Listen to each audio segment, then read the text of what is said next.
Hey, this is Super Game Ghost, and you're watching the top 10 worst GBA games. Let's start. Number 10.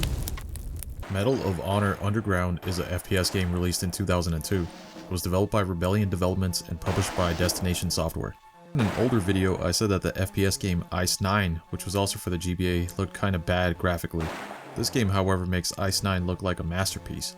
In order to start a mission in this game, you have to read through dozens of pages of boring, nonsensical backstory which somehow relates to the missions. And it's like this for every single mission. When you actually do start playing this game, you'll be presented with a pixelated hellscape. I can't be too sure what the enemies are ever doing in this game, but I think they're mostly just standing around waiting to get shot. There was one enemy I shot at maybe 50 times. Why isn't he dying? Then I realized he was actually a friendly NPC, and that you're supposed to follow him to complete the mission. Medal of Honor Underground has a score of 4.95 out of 10. Number 9. E.T. the Extraterrestrial is an action-adventure game released in 2001. It was developed by Fluid Studios and was published by New Kid Code. How was this made in 2001? Why make an E.T. game 20 years after the movie's debut, especially one that sucks this bad? I guess no one ever told these guys about the hundreds of thousands of copies of E.T. games that were dumped in the landfill back in 1983. This game is very simple. You collect items in each level, all the while avoiding government agents who are trying to diddle you. Surprisingly, this game is actually one of the better looking games on this list in terms of graphics. E.T. has an average score of 4.9 out of 10.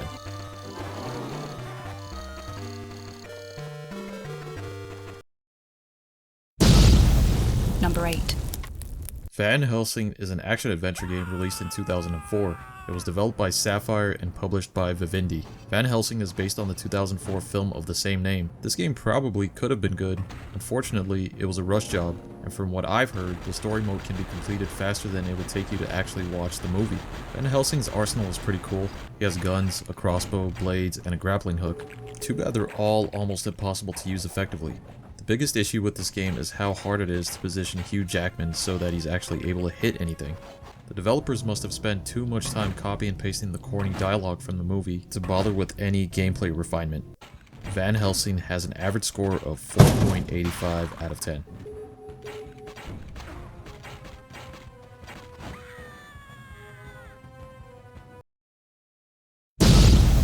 Number 7. David Beckham's Soccer is a sports game released in 2001. It was developed by Yo-Yo Entertainment and published by Majesco Sales. This game has very little to do with David Beckham. I mean, there's a picture of him on the main menu, as well as a mini Wikipedia biography, which details how Beckham loved soccer and how he married a Spice Girl, but nothing else really links this game to David Beckham. This title is a very bare-bones soccer game with little to no interesting features. There's not even music or really any sound effects while playing a match, other than a whistle every second or so and very faint cheering from the audience when you score a goal. There's probably at least 20 soccer games on the NES which are as good, if not better, than this piece of crap. Beckham Soccer has an average score of 4.8 out of 10.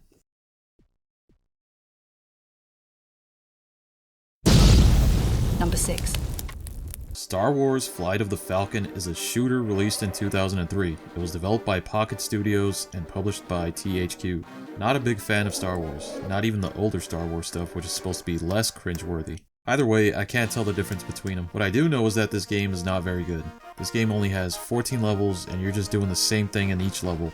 Shoot stuff and avoid stuff that's shooting at you.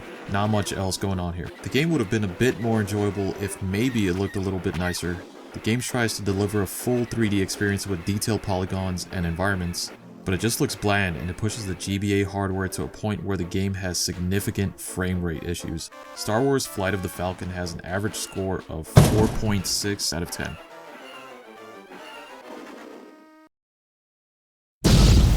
Number 5. Defender is a 2D scrolling shooter released in 2002. It was developed by Outlook Entertainment and published by Midway. This is a partial remake of a 20-year-old game. I haven't played the original, but if I were judging just based on this GBA port, I'd say this game is amazingly bad. In this game, you were stopping aliens from stealing humans off a beach. And it's a good thing too. God only knows what kind of experiments those aliens want to perform on humans. Thing is that there's a minimap that shows you where all the aliens and humans are, so you can just avoid being hit by the aliens and blow them up while you're still off screen. This feature in the game makes whatever inherent fun factor this game had now non-existent. Defender has an average score of 4.59 out of 10. Number 4.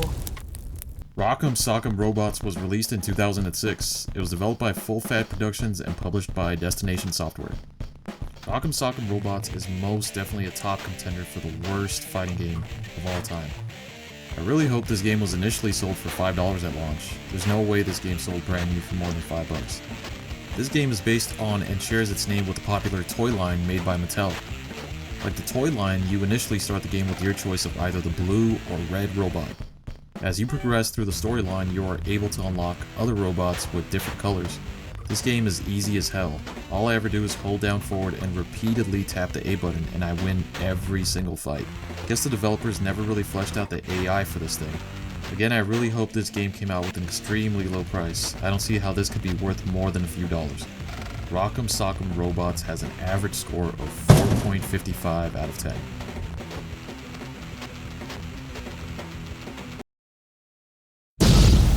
Number 3.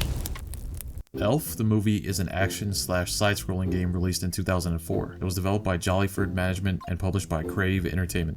Had this game not been an obvious holiday movie tie-in/shameless cash grab, I think it would have fared better with its reviews. Gameplay-wise, this game isn't great. It has maybe 1 or 2 hours worth of story mode gameplay. The game was likely targeted at a younger audience, so there's really not much to expect here. There's one music track that loops through the entire game, a handful of basic platforming stages, and little to no challenge. Also, there's 3 minigames which include simple puzzles and memorization games. Nothing spectacular about this game, and nothing really too horrible either. Elf has an average score of 4.5 out of 10.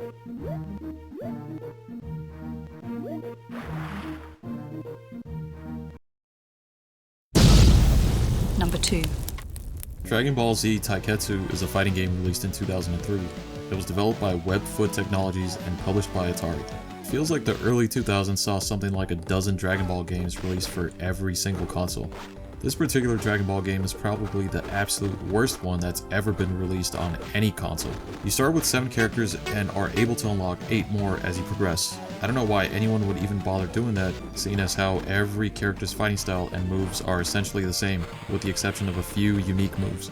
This game features tons of in-game collectible pictures and items, but really the developers should have focused on making the game good, and maybe make the fighting mechanics actually enjoyable, since this was supposed to be a fighting game. Dragon Ball Z Taiketsu has an average score of 4.1 out of 10.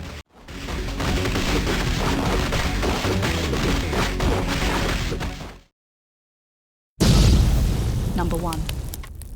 Legends of Wrestling 2 is a fighting/wrestling game released in 2002. It was developed by Powerhead Games and was published by Acclaim. Biggest problem with most of these GBA games is that the developers opted for 3D gameplay on hardware that isn't necessarily built to support it. This results in a game like Legends of Wrestling 2 where the wrestlers look like pixelated blobs of polygons. It's nearly impossible to tell any of the wrestlers apart in this game, even though the game boasted about its huge roster featuring 40 iconic wrestlers. Not only does the game look bad, it's just unplayable. It takes several button presses in order to even execute a single move. Even moving your character around the ring in order to avoid your opponent's attack is nearly impossible. You might as well be spamming every single button. The control responsiveness is just non-existent, and this game really shouldn't exist either. Legends of Wrestling 2 has an average score of negative 500 out of 10. Probably.